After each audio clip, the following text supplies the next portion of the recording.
Hey guys, it's your tax BFF, and we're here with the part 2 of that motivation, okay? We are talking about how you could change your mentality from that hustler and grow into that CEO to grow and scale that business.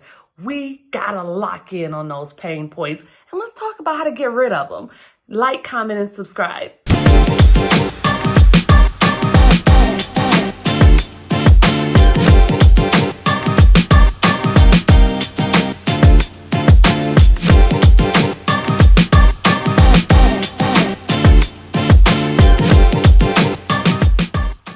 We all know about this. We all know how to make money.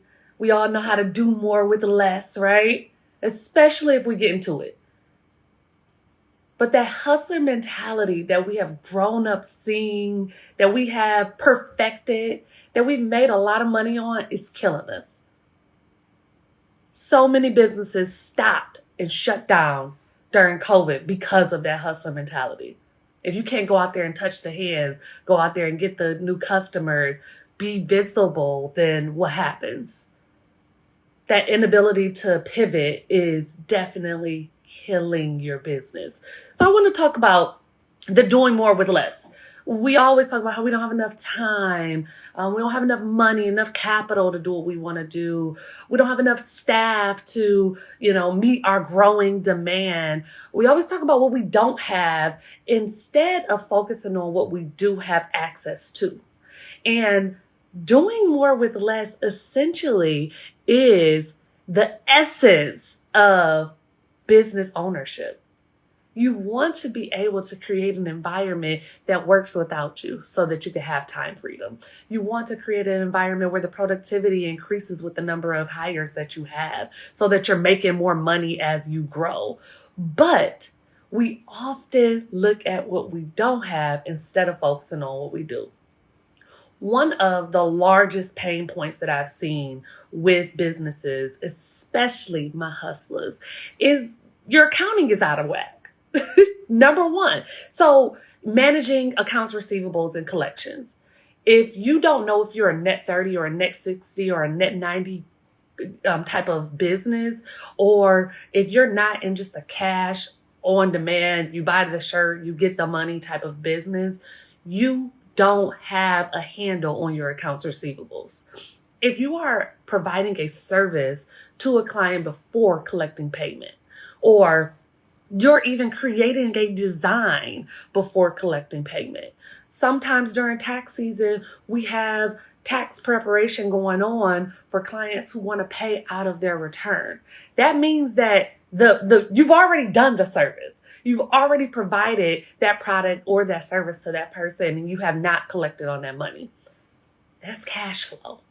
You must know how to collect, when to collect, what's going to be your method of collecting. How do you determine how long it's going to take someone to pay you?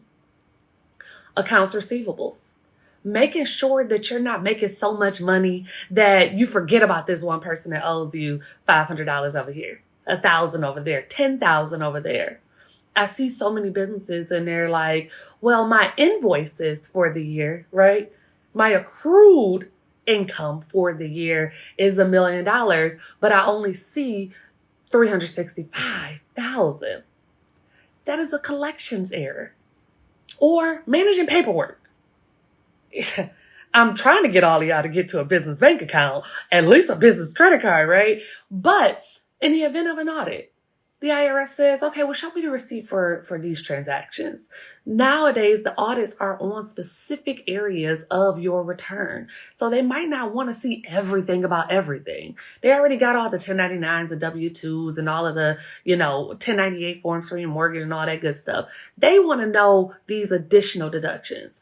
And your supplies was 10% of your income, which is extremely high in the IRS's eyes, and everything else is less than 1%. So they want to see what this 10% of your income went towards. So they might not ask you for all of the receipts for your subscriptions or all of the receipts for your legal and professional services, the stuff that you might have in your email just very easily. They're going to ask you for those supply receipts, those things that you bought at Best Buy, Target, Meijer, whatever. Those receipts that were maybe $20 here, $100 there, $300 there that you don't know where they are.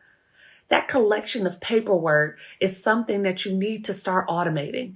If you're not using QuickBooks, what are you doing? So you're on QuickBooks, the transaction already comes from your bank account or your credit card.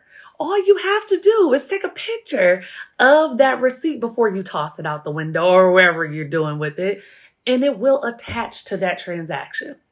So now in the event that the IRS comes for an audit, all they have to do is get your QuickBooks file. Managing payroll. How much to pay someone? Are you overpaying because it's so hard to find employees now? Are you really taking into consideration what their roles and responsibilities will look like?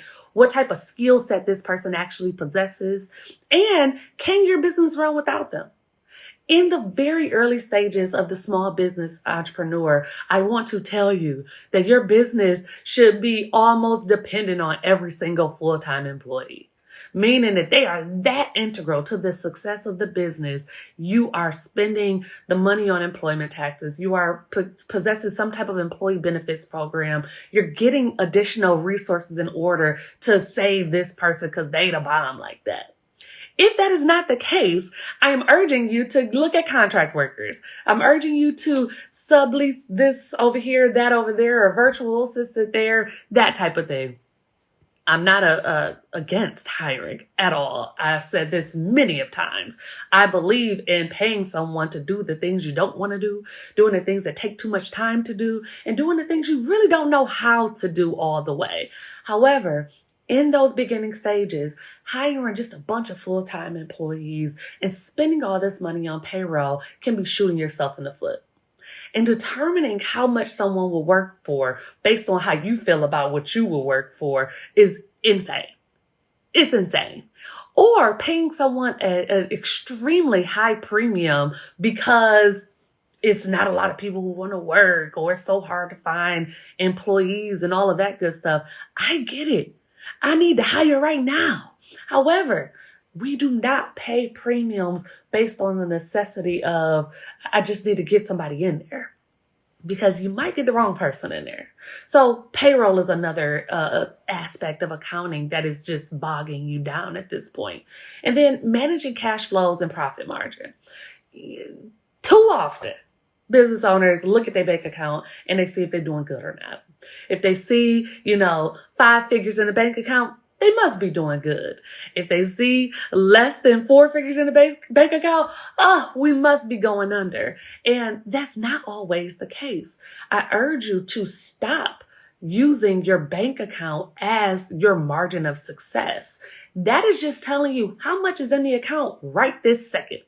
It is not telling you what bills have to be paid out of that money. It is not telling you where that money came from. Was that from client services? Was that from product sales? And you still have to pay the sales tax out of it? Was it a grant or some type of loan?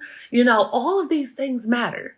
Grants, you have to pay taxes on. Loans, you don't. However, loans have interest that you could write off. It's so much that goes into what is actually coming into that account and what is being taken out.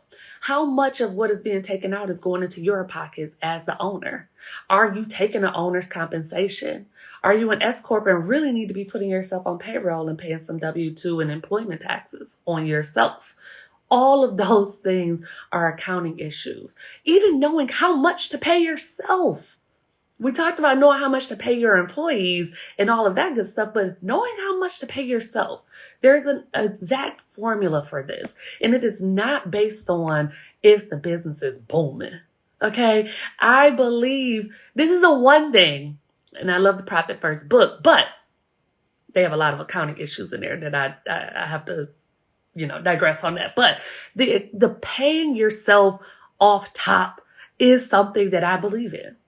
If you are spending all of your time, all of your resources, all of your sweat equity into this business to help it grow, why aren't you being compensated? And if you don't make enough to be compensated, then what is taking your money? Really looking at, is it too many people on payroll? Is it the office space or building that you decided to jump into prior to seeing if you could possibly sell your product online? What is taken away from you actually putting some money in your pockets when you're doing all of the work? You are your top employee in most businesses, especially small businesses. Why aren't you being compensated? So these accounting issues are issues of someone who doesn't know how to run business, which is my hustlers. My hustlers know how they are serial entrepreneurs. They, have started a business, sold a business, stopped a business because it wasn't making enough, started something else. They're always looking for the next hunt. They do all of their marketing. They do their advertising. They make calls. They do all of these things because they know how to get it. I call myself the closer. If I get someone on the phone, I'm going to close them.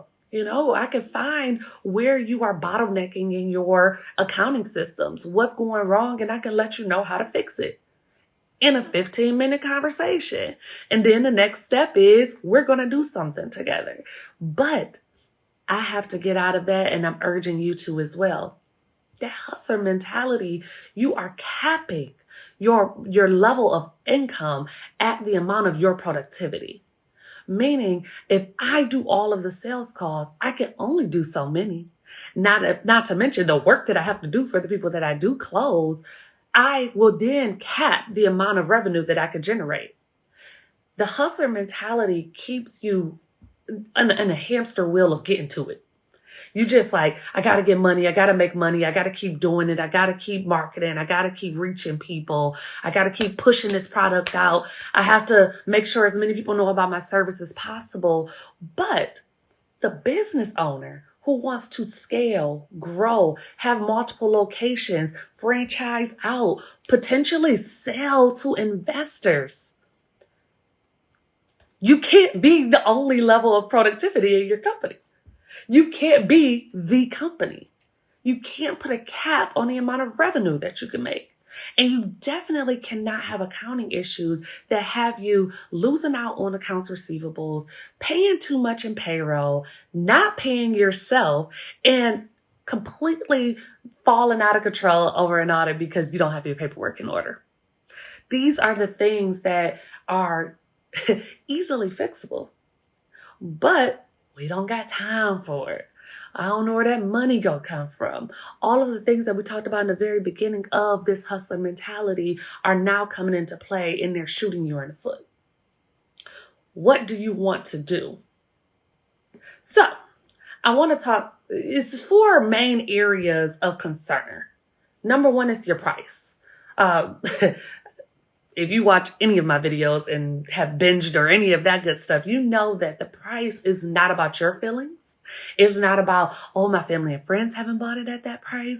It's not about how much you've paid for something similar. It is about market research. It is about the quality of your product and service. It is so much more than what's up in here on your mind. Because guess what? You probably are not your target market. So getting that price locked down for products, it's a lot easier to kind of determine what goes into that price, right? We look at all of the manufacturing costs, all of the supply costs. We look at, any shipping and handling costs that go into producing this product, and we can break that down per unit. Easy formula, we can do it. And then we can mark it up accordingly. Services, it's a little differently. So you're like, well, that only took me 5 minutes to do. Or, do I charge an hourly? Or, why would somebody pay me that much? And all of that good stuff. Yeah, get out of your head. Number 1, just because it takes you 5 minutes to do, it doesn't mean that somebody else could do it for 5 minutes. Or do it in 5 minutes. You're doing it in 5 minutes because you're an expert, because you do these all the time, because you've seen a million of these cases. It does not take me long to look at someone's profit loss statement and see where their cash flows and bottlenecks are. However, it might take you forever to comb through your bank statements and see where you've spent the most money and how you can potentially save and where you could potentially make more money. It might not take me long.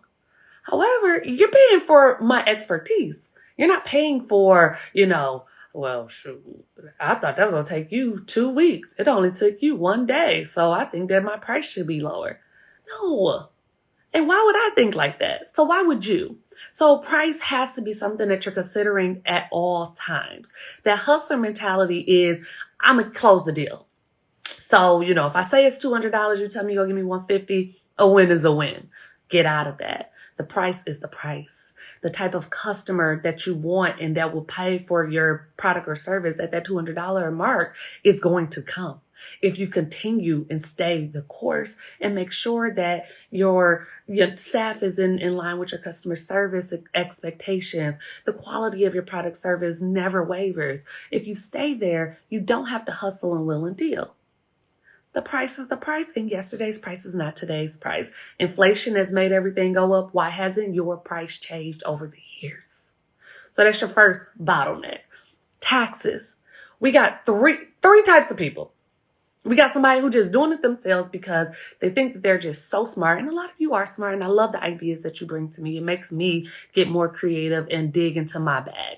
But you don't know. This isn't your field. You've only read a couple things. You've only watched a few of my videos. You did a little research, and that is what you take to your accountant. That doesn't mean that you're able and capable of running your own accounting systems on your own or filing your taxes on your own. Or two, you've been going to this family friend or your home girl or your homeboy forever, and you know in your mind that you've exceeded their knowledge capabilities. You know that your finances have exceeded anything that they've ever even seen, and you still are going there, shooting yourself in the foot. Or my lovely business owner, who just don't file. They like, I don't got time. Listen, April come out of nowhere on me every year. If you're a corporation, March just come out of nowhere for you every single year. You don't have your stuff in order. Your accountant's asking for all of the profit loss statement and where all your expenses are, and you don't have time to put that together. So you just don't file. And now it's been years of you not filing. Any one of those three people is killing themselves. They are paying too much on either on the front end or on the back end, because in the event of an audit or in the event that the IRS says, let's just file these taxes for you, all of those things are going to cost you so much more money than to accurately put things in order on time in the first place. Number three, you keep looking at your bank statements for all of the answers. You know you're making money because you're busy all the time and you got all of these clients, but your bank account ain't telling you that. Your bank account ain't really got enough zeros in it. That's telling me right off the bat that it's some type of cash flow issue. It's telling me right off the bat that we need to change some billing due dates. We need to adjust some of that collections activity. We need to make sure that we're on top of people who have gone outside of the 7-day scope of our turnaround for payment. Whatever the case may be, if the money in the bank ain't showing you what you know you made because of the amount of work that you've been doing, then something is wrong. We need to figure that out. Again, an accounting issue. And then time. When you have maximized your efforts and productivity and your capabilities in offering this service or product, it takes time. When you, again, especially that hustler who got the client, provided the service or the product for that client, followed up with that client, maintained the relationship with that client, you don't have a lot of time. You don't. I look at the books, once a year, my hustlers, because tax time, right? You are not looking at it on a monthly basis, seeing what's outstanding, making sure all bills are paid, making sure that you have something in place if you need to pivot. If last month you saw your goal number of clients of 10, right? You got 10 new clients. That was your goal, but it did not exceed your revenue. Then maybe you don't wheel and deal somewhere. Or maybe it wasn't 10 clients. It was 10 particular services that you needed to be offering. Or maybe your price point is just not there. It actually costs you more money to increase the amount of sales that you had. All of those things come into play with your time. So, are you going to alleviate all of the business pieces of your business to have that hustle mentality, increase your productivity, dishing out services for a client? Or are you going to make sure that your business has longevity? Make sure your business can scale and grow. Make sure that you can open up multiple locations. Make sure that what you do can be duplicated at another location with another team member. All of that takes, you have to look at your processes. You have to look at your numbers. You have to know what's actually being made and what's going out. So knowing that profit margin, knowing those cash flow issues, having your accounting in order are all of the things that will exceed your expectations of where your business can be. Being that hustler is a great way to start. Sometimes you gotta lock it down. When you're just getting started, you don't have any clients, you're building up your clientele, you're getting your name out there. Yeah, get out there, touch those hands, see as many people, do as many speaking engagements, post on social media your perspective as often as you possibly can, all of that good stuff, right? However, as you have gained income, you have seen year-over-year sales and increases in revenue, you have reached that six-figure mark in business, you have to shut the hustler down and turn into a CEO. And one of the biggest things that CEOs have is an accounting background. So I got 3 C's for you, and we're going to leave here because the ultimate problem is you staying in that hustle mentality to think you're going to make more money, but you're capping yourself out when you need to be thinking like a CEO. So right now, 3 C's. I'm going to leave you with this and then I got to clarify your problem. Figure out what it is. Figure out if, is it managing accounts receivables and collections? Is it payroll expenses exceeding more than 20% of your income?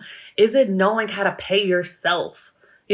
What is the problem? Clarify it and let's lock it down. Then 2, I challenge you to educate yourself on that problem. How did that problem come up? What did you do wrong? What can you do differently? How is the market handling it? How is your industry handling it? How can you delegate more to make sure that this doesn't happen again? We have to figure it out. And you must know the solution to your problem. And then I want to know, before I challenge you to hire somebody to fix that problem, what is this costing you? Is, not looking at accounts receivables costing you $100 a month, $10,000 a year? What is it costing you? Having too high of payroll? Are you not firing someone who is lacking in productivity and has not shown up since you hired them? Are you keeping them too long? Are you hiring too fast? All of those things. So I want you to clarify. I challenge you to educate. And then I want you to write down the actual cost, because there's a cost associated with every single accounting problem. And those costs can take you out of business. So while you're stuck in that hamster wheel of I got to get it, I got to get to it, I got to grow, I got to make more money, I got to have more businesses, I challenge you to really take a look at, what do you really know about running a business? Why are you qualified to do that? And if you are not, how do you get to that next level? So, of course, I mentioned yesterday in my live where I was just kind of trying to give you a little bit of motivation against that imposter syndrome, especially for people who are challenging themselves about upping their prices. I do have a business coaching cohort that is kicking off September 15th. If these are the bottlenecks in your business, I would rather you know from an individual business owner standpoint how to fix them prior to just saying, hey, here is all of my money to do my accounting on a regular basis. So I challenge you to educate yourself and get these plug and play processes that I have built out and make sure that you know how to properly price, how to pay yourself, how to choose staff, how to choose a location, how to set projections and really hold yourself accountable for them. I want to talk about it. I want to shift that mentality from hustler to CEO. And we do that in Motivated Money Systems. So if you got questions and if you want to know more about the coaching program, definitely DM me and let's talk about it. Have a great day, everybody.